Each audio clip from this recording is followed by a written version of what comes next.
Olá, internautas conectados do DMTV, estamos de volta com o DM Entrevista. Recebo hoje aqui nos estúdios do DMTV a visita do Domingos Valadão, ele que faz parte da história política de Goiás, 80 anos de história, foi prefeito 3 vezes de Anicuns, também foi deputado, enfim. E é um prazer imenso recebê-lo aqui, seja bem-vindo. Eu também sinto muito feliz, porque pelo tempo que nós participamos ativamente na política, várias vezes nós já estivemos aqui, junto com o Batista Custódio, né, revendo as histórias de Goiás e num papo, numa conversa muito bacana que nós tivemos. Hoje eu relembro dessa época e sinto saudades. Bom, e do meu lado direito aqui eu recebo também o Domingos Valadão Júnior, que é filho do Domingos Valadão, mais conhecido como Júnior Valadão, ele que é presidente da Associação Comercial e também do CDL lá de Anicuns. Júnior, um prazer recebê-lo aqui, seja bem-vindo pela primeira vez no DMTV. É o prazer todo meu, né, estar aqui hoje e acompanhando meu pai, né, que, igual você falou, prefeito, e tem uma história aí, né, e a gente tem muito orgulho disso. O senhor, seu Domingo, hoje o senhor, vamos dizer assim, o senhor não participa mais ativamente da política, né? O senhor hoje, vamos dizer assim, dependurou as chuteiras ativamente da política, mas, enfim, o senhor ainda tem uma grande experiência e pode passar isso para os atuais políticos que estão por aí, né? Bem, eu não participo ativamente da política como cabeça, por exemplo, presidente de diretório ou como candidato, né? Mas quando sai o candidato do meu partido, eu estou com ele e participo até no final, perdendo ou ganhando, ou mesmo já tenho a expectativa até que ele vai perder, mas eu não abandono ele, sempre estou junto com ele. Essa foi a minha maneira de agir politicamente. Companheiro é companheiro para todas as horas. Por isso, eu sempre falo o seguinte, eu não quero ser cabeça mais, mas como rabo não deixe de ser. Isso aí, seu Domingos. O senhor, hoje, depois aí de tantos anos ativamente na política, foi prefeito 3 vezes, é uma liderança política na região, foi deputado. Como é que o senhor vê hoje a política? O senhor, inclusive, que sempre foi conhecido por ser um político extremamente rígido, nunca teve o seu nome manchado ou envolvido em qualquer tipo de escândalo. Como que o senhor vê hoje em dia a política em que nós nos deparamos quase que todos os dias nos jornais com algum tipo de escândalo, algum tipo de corrupção? Enfim, o que falta para o brasileiro hoje para ter uma vida política um pouco mais saudável? Bem, quando eu iniciei politicamente, a nossa cultura política não era de hoje. A gente reinava mais seriedade, mais moralidade, mais ética e princípio. Os candidatos, por exemplo, o partido tinha os seus companheiros, aqueles que realmente integravam de alma, de vontade de ter uma administração em fazer o benefício em sentido coletivo, não individual. E com o passo do tempo, essa coisa foi modificando. A moral foi passando para o segundo plano, a ética nem se fala, o respeito à coisa pública, essa está quase desaparecida. Então eu noto, e eu fico com tristeza, de ver o Brasil descambar para esse campo. E eu sou um brasileiro, não só nacionalista, eu sou patriota. Porque tem muita gente que confunde nacionalismo com patriota. Patriota é aquele que luta para o bem de seu país, dá de si em bem dele. Ele toma conta de um cargo não para trabalhar para si próprio, mas trabalhar, sim, com seriedade em benefício da coletividade. E que nós vimos hoje, infelizmente, a maioria querem o poder, não com poucas exceções, para servir ao seu povo. Outros para meter a mão e outros para ter mesmo, pelo menos influência para o benefício em seus negócios. Júnior, você que sempre acompanhou a vida política do seu pai, enfim, sempre como coadjuvante na política, até porque você nunca quis seguir os passos do seu pai, mas como é que você vê a história do seu pai, você sendo filho dessa reserva moral da política que o Estado tem, como é que você se sente em ter o seu Domingos Valadão como pai? É um orgulho muito grande, né? Porque meu pai para nós e para nós, os filhos, é um exemplo de pessoa, é um exemplo de homem e também um exemplo de político. Né? Um político que nos dias de hoje, como ele mesmo falou, a gente não vê mais. Então é um exemplo para a gente, é um orgulho ser filho de uma pessoa tão honrada que se você for Yanicuns, você vai ver, todo mundo fala bem dele, ninguém fala mal. Por quê? Porque tem exemplo dentro da cidade. Por isso, para nós é um motivo de muito orgulho. E nós seguimos o mesmo passo dele, trabalhando sempre com ética e com honestidade. Você é presidente da Associação Comercial e do CDL, né, lá de Yanicuns, né? Isso. Já estou inteirando o segundo mandato à frente das entidades, né? E deve ter eleição agora já no final deste ano, né, para assumir outra diretoria. Ou seja, você nunca participou ativamente da vida política da cidade como candidato, até porque nunca teve esse tipo de pretensão, mas você entende um pouco de administrar, ou seja, de participar de um pleito, afinal você dirige uma entidade de suma importância na cidade. Isso é verdade, que nós dirigimos fazer uma política de classe, né? Uhum. E que acaba, ou não, a gente acaba envolvido um pouco na política, mas só que nós direcionamos dentro da Associação Comercial e do CDL, mais a política da entidade mesmo, de classe, né, defendendo os interesses dos empresários de nossa cidade. E a gente acaba tendo uma articulação muito grande, uma penetração muito grande dentro do empresariado. Bom, dentro desse contexto, nós estamos aí nos aproximando da política e é inevitável, pelo que nós conversamos em off, que é inevitável, por exemplo, o seu nome ser lembrado como um possível candidato a prefeito, até em virtude por conta da história política da sua família e principalmente do seu pai, né? E eu sei que não é muito a sua intenção, mas se porventura o partido, as pessoas virem até você e te convocar para uma tarefa dessa, você acha que seria capaz de encarar, enfim, porque experiência, você, como bem disse, tem na luta de classe. E, claro, e tem uma escola em casa que é inegável, que é o seu pai. E isso é verdade, né? Porque a gente participou dos 3 mandatos, né? Uhum. Inclusive, na primeira mandato do meu pai foi o ano que eu nasci, né? Uhum. E durante esses anos todos aí, a gente sempre teve acompanhando a sua administração, então a gente tem uma experiência, né, de como lidar, como gerir. E também esse ano eu estou terminando o curso de administração de empresa também. Né? Então a gente já está bem assim familiarizado. Na questão da uma possível candidatura, isso vai depender também do momento da eleição, do que vamos ver da agora para frente. A gente, sempre alguns amigos da gente perguntam, Júnior, por que você não entra na política, no candidato, você é uma pessoa boa, bem vista na cidade? Né? Então, a gente tem essa procura também. Mas eu acho que a candidatura a prefeito, ela tem que vir surgindo gradativamente. Né? Se for o momento, possivelmente, se for, às vezes, a minha hora de ser candidato, a gente pode até aceitar uma candidatura. Mas eu acho que tem outros nomes que estão sendo pretensos candidatos, são pré-candidatos, são bons nomes também. E, porventura, surgir meu nome ser indicado, a gente, às vezes, pode aí seguir os passos do meu pai. Bom, falando, né, no seu pai, eu conversando em off com o seu Domingos, ele disse que não vê assim vamos dizer assim, com muita vontade em ver o filho trilhando a vida política, mas se porventura for de vontade dele, o senhor entra de cabeça, claro, para apoiá-lo, afinal, o senhor sempre apoiou as decisões dele.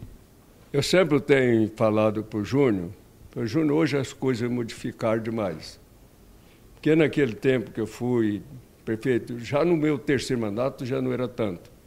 Mas você tinha aqueles companheiros que realmente queriam compor, mas com sentido de uma ajuda para ter uma pessoa para prestar melhor serviço.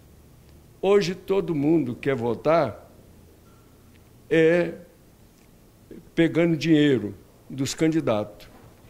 Por exemplo, nós temos a nossa votação, nossos eleitores, eu tenho que sei. Mas sempre falo para ele, para inteirar isso é difícil hoje, porque aí vem a compra. E nós, por exemplo, eu já dei um exemplo para vocês têm o meu exemplo de seriedade, honestidade, uma consciência tranquila, e eu tenho a certeza que o Júnior vai ser a mesma coisa que eu fui, sério, honesto. Então, por que você gastar dinheiro para fazer serviço em benefício do povo, né?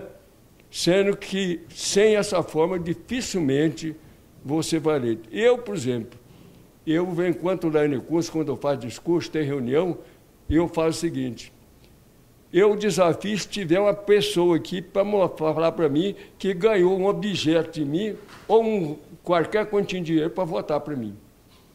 Eu nunca dei nada para ninguém e nunca ofereci, fui eleito 3 vezes, nunca tive compromisso antecipado, quem ia ser meu secretário, quem ia meus auxiliares. Foi todos escolhidos, aqueles que eu vi que tinham capacidade para me ajudar. Não tinha compromisso anteriores, você vai ser meu secretário para você votar para mim. Nunca fiz dessa forma, nunca comprei. E eu sei que o Júnior vai ser dessa forma também. Então, hoje, diante do que nós estamos vendo aí, a falta de ética, a falta de seriedade, a falta de honestidade, ele vai sofrer tudo que eu sofri e num grau muito maior.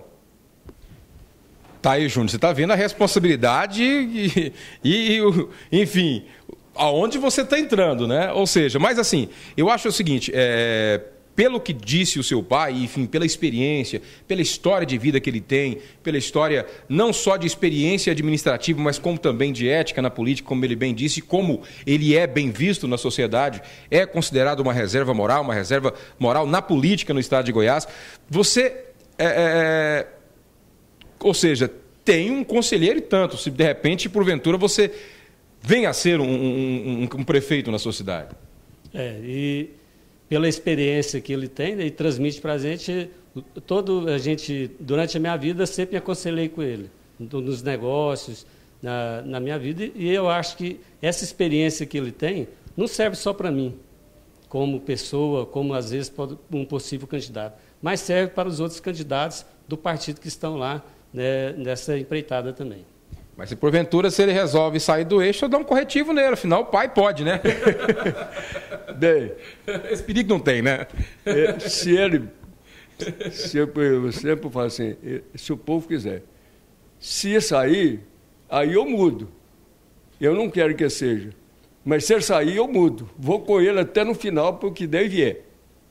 É isso aí. Então, bom, estou recebendo aqui hoje o seu Domingos Valadão, ele que já foi prefeito 3 vezes da cidade de Anicuns, já foi deputado, enfim, são 80 anos de história e, como eu já disse aqui, uma reserva moral na política no estado de Goiás, um exemplo a ser seguido para os políticos em atividade e para os novos políticos, como bem disse o Júnior aqui, para você que queira um dia ser um político que tenha um exemplo como esse aqui para a sua vida pública. Olha, seu Domingos, a gente estava conversando no começo lá, falando sobre essa diferença que há hoje entre vamos dizer assim, a relação política que havia quando o senhor foi prefeito pela primeira vez, há muitos anos atrás, e essa relação que há hoje, onde o poder econômico, ele manda muito, ele julga muito, e nós estávamos falando também aqui em off, a gente conversando sobre política, eu falei sobre essa impressão que os estrangeiros têm do brasileiro, de que o brasileiro ele tem vamos dizer assim, uma aceitação muito, muito fácil para a corrupção. Se ele vê a corrupção, ele fala, nossa, mais um, e não deveria ser assim. O que o senhor tem a dizer sobre essa atual situação política no Brasil, em que o brasileiro é muito passivo à corrupção? O senhor acha o que deve ser mudado, o que tem que ser feito para haver essa moralidade na política hoje?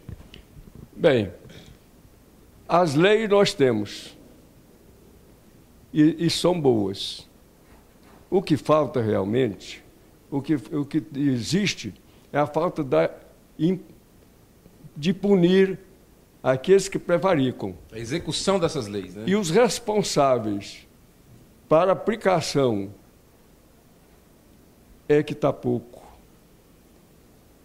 E eu fiquei lendo, esse dia eu li, que alguém já no Supremo Tribunal Federal foi absolvido, porque as provas que constam no processo não foram autorizadas primeiro para fazê-las, mas foi feito pela Polícia Federal e ela viu e trouxe para o processo. Mas como não tinha uma decisão antes para ele fazer, ela torna ilícita. Então nós temos que modificar essa Constituição para que realmente as provas que não foram obtidas por meio de força, essa sim que pode ser legal. Mas, então, que eu vejo hoje, que esse povo do mensalão aí não vai ser nenhum condenado, baseado nisso. Então é preciso que transforme a nossa Constituição em um constituinte e modificar essa Constituição para que esse campo que nela tem saia. Ou seja, leis nós temos, o que falta é que essas leis sejam aplicadas e sejam executadas. E nessa parte modificada. Exatamente, ou seja, como você mesmo falou, né? Tem a prova, mas por ser considerada uma prova ilícita, entre aspas, ela acaba sendo... Você está absolvendo o bandido. Ou seja, o Supremo Tribunal Federal sabe que ele é culpado, mas tem que absolvê-lo, ou seja... Porque está na Constituição.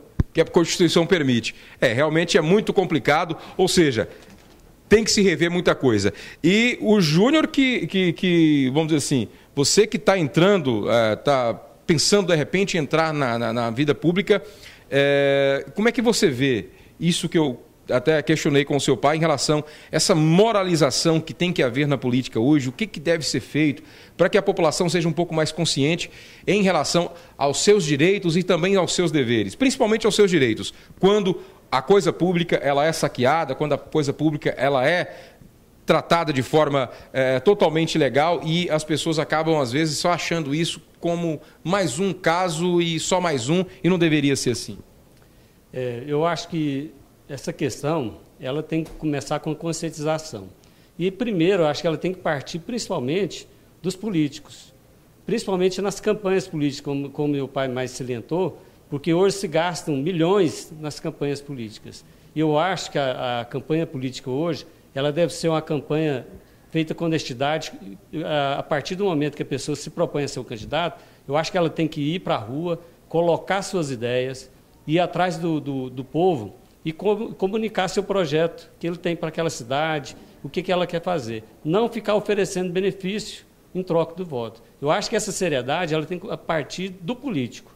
E se ela partir do político, e com essa conscientização feita nas campanhas políticas, em vez de gastar milhões em campanhas políticas, ela ser feita de porta a porta, de reuniões, bem próximo ao eleitor, acho que mudaria muita coisa. Mas se continuar uma política feita, né, do toma lá da cá, nós sempre vamos ter essa questão de corrupção. Porque eu vejo assim, tem candidatos lá na nossa cidade, diz que já tem 4 bilhões para gastar na campanha. Agora, eu fico pensando, se você fizer a conta do salário do ordenado de prefeito, dá 480 mil. Que investimento doido é esse? Eu sou empresário, eu sei fazer minha margem de contribuição, o custo que eu tenho e o preço que eu tenho que praticar na mercadoria. Então, é matemática, não fecha a conta. Então, eu acho que a seriedade tem que começar aí. Ela tem que começar aí na campanha política. Então, o político ele tem que ser um cara honesto e ético para fazer uma política limpa, sem querer comprar nenhum voto, mas sim vender a sua ideia para a cidade, ou vender o seu trabalho. Isso que o pessoal tem que comprar, o eleitor tem que comprar do político. São as boas ideias. Não o político comprar o eleitor. Tá aí, muito bem. Ouviu aí as palavras de um empresário e também filho do seu Domingos Valadão. Foi um prazer recebê-lo aqui, seu Domingos. Eu realmente gostei muito de conhecer o senhor, de conhecer a sua história e digo mais, já disse e repito, eu acho que a história de vida desse homem aqui tem que ser divulgada e tem que ser pega como exemplo de honestidade e de trabalho com bom senso com a coisa pública. Foi realmente um prazer conhecê-lo. Para nós também foi uma satisfação muito grande de estar aqui. O nosso amigo de muito tempo sempre falar comigo, o Vupon. Então, vamos lá. Não Tem uns 3 anos que está tentando arrastar o senhor aqui. Uns 3 anos. Eu acabei de falar com ele. E hoje eu estava assim, disposto, né? E, como de sempre, contente com a vida, falei, o meu sobrinho ali, o Celso, né? Nosso parceiro de aventura aqui também. De vez em quando ele aparece aqui na telinha. Agora fechou o cerco. Vou ter que ir. Tem que ir. Mas, enfim, foi um prazer recebê-lo, senhor, aqui, viu? E volte outras vezes, fazer uma visita aqui no nosso estúdio e também, claro, ao Batista Custódio, seu amigo. Eu quero deixar aqui, eu não sei se ainda vamos encontrar o Batista hoje, mas por isso a coisa não acontecer, quero deixar aqui o meu abraço para o meu grande amigo, que é o Batista, que eu admiro e eu sei que a forma que ele conversa com a gente, a forma que ele sempre me tratou, ele tem comigo essa mesma consideração de amigo e de pessoa séria. Até eu quero deixar aqui que ele foi um amicíssimo de Alfredo Nassi, só para registrar. Eu fazia o 4º ano de ginásio lá em Goiás, em 1945. E numa campanha lá, eu fiz um discurso desde aquela época, ao lado de Emival Caiado, entre Emival Caiado e Alfredo Nassi. Isso para mim é um orgulho até hoje, né? Por isso eu quero deixar registrado aqui desses grandes goianos que nós tivemos. Primeiro, Alfredo Nassi foi o maior orador que nós tivemos.